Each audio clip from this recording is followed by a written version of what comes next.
Primary side आहे आणि ही secondary side आहे. ऐकू येते ना? ही प्रायमरी साईड ही सेकंडरी साईड. इकडनं जर आपण 230 व्होल्टेज सप्लाय दिला तर इथं ह्या दोघं वायरिंगमध्ये 6 व्होल्ट मिळतं आपल्याला. AC DC मिळतं नाही, ACच मिळतं आपल्याला. हां, आणि याच्यामध्ये पण 6 व्होल्ट किंवा 12 व्होल्ट असं मिळतं या 2 वायरिंगमध्ये आणि या 2 वायरिंगमध्ये. हां, हा स्टेप डाऊन ट्रान्सफॉर्मर आहे. कोणता ट्रान्सफॉर्मर आहे? Step down. आता याची तपासणी बघायची आपल्याला.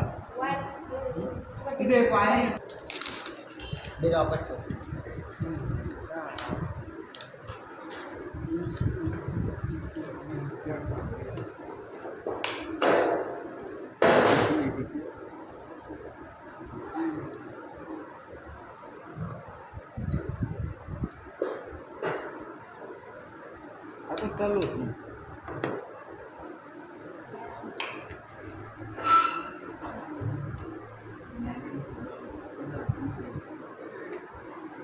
इथं काही नाही.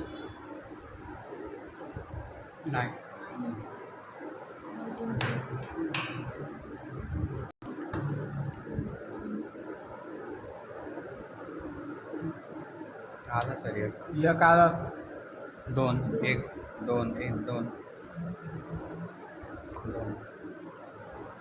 2 3 आले. 4 ते 6 व्होल्ट यायला पाहिजे ते. हां, सर करंट होता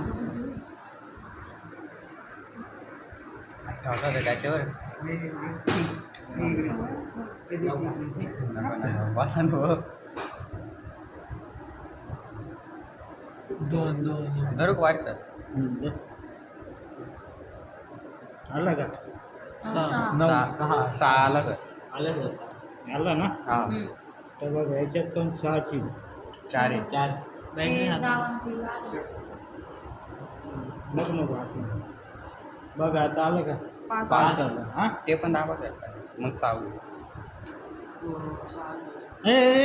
तपासणी अशी करायची असते. हां, त्याची कंटिन्युटी आहे म्हणून आपल्याला सप्लाय मिळतो. हे बघा, डायरेक्ट विचारल्याशिवाय काहीच करायचं नाही. सांगितलं ना तुम्हाला.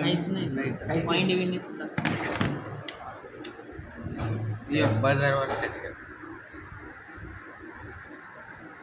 एक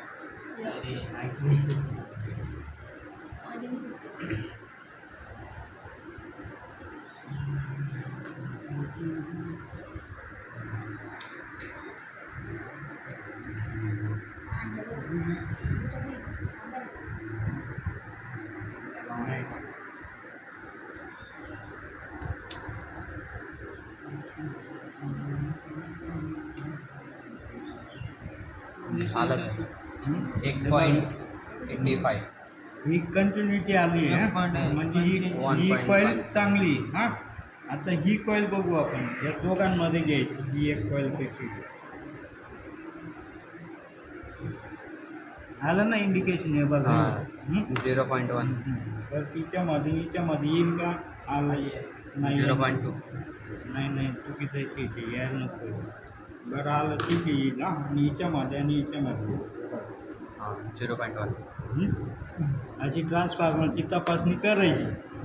हा स्टेप डाऊन ट्रान्सफॉर्मर आहे. परत तिथं ठेवून येणार बॉक्समध्ये.